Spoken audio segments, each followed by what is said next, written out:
In his transformation studies, Griffith carried out series of experiments using S form and R form strains of Streptococcus pneumonia and mouse as an experimental animal.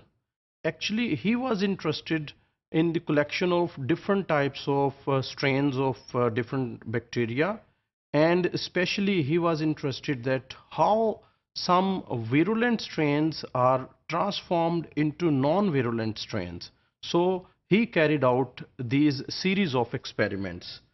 So in his first experiment, he took some R-type bacteria and he injected these bacteria into a mouse, and he was expecting that because R-type bacteria are non-virulent, so the mice will not get pneumonia and they would not die. So he obtained same results. The mice didn't get pneumonia and they survived. In the next experiment, he took S-type bacteria, and these were smooth bacteria. Because these bacteria are virulent and they have the ability to cause pneumonia in the mouse, so he injected these bacteria into different mice and he got the expected results. The mice got pneumonia and died.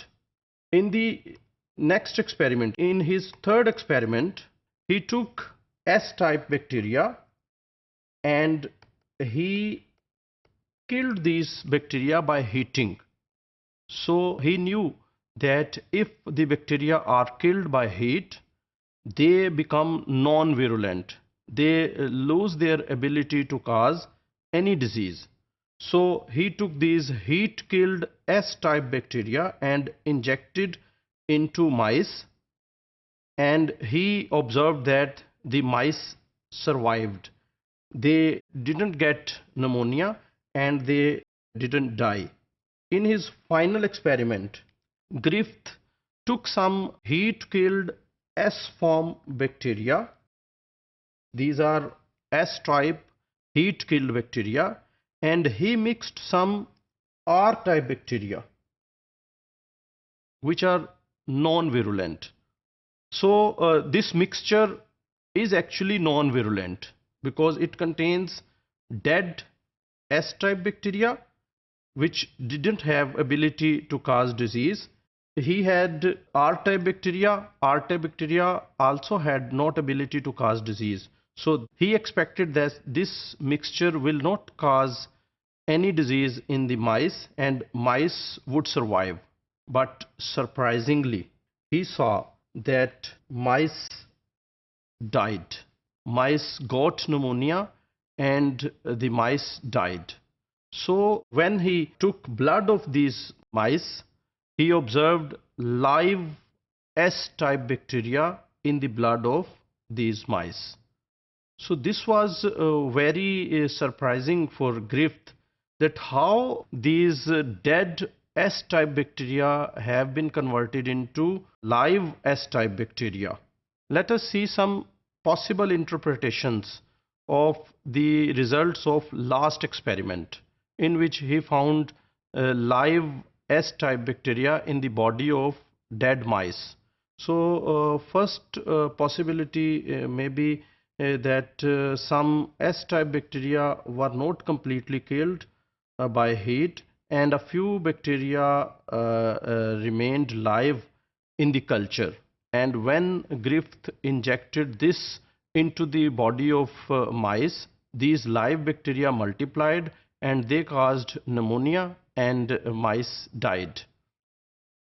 But at the same time, he used control experiments, and he used the same heat-killed S-type bacteria in the control experiments. But he saw never these S-type, heat-killed S-type bacteria caused pneumonia and no any mouse died.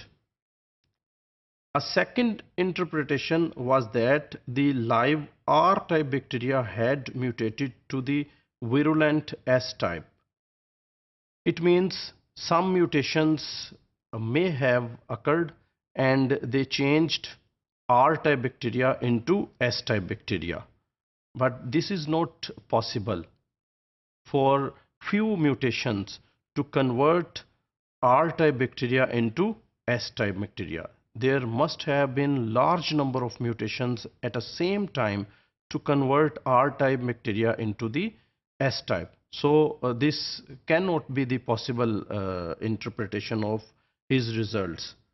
So Griffith finally concluded that R-type bacteria had been transformed. Actually, he could not describe, he could not clearly demonstrate how these bacteria are transformed, what substance was responsible for the transformation of these bacteria. So he theorized that some substance of the dead bacteria means dead S-type bacteria, might be responsible for that transformation. Because he didn't know that substance, so he called that substance as the transforming principle.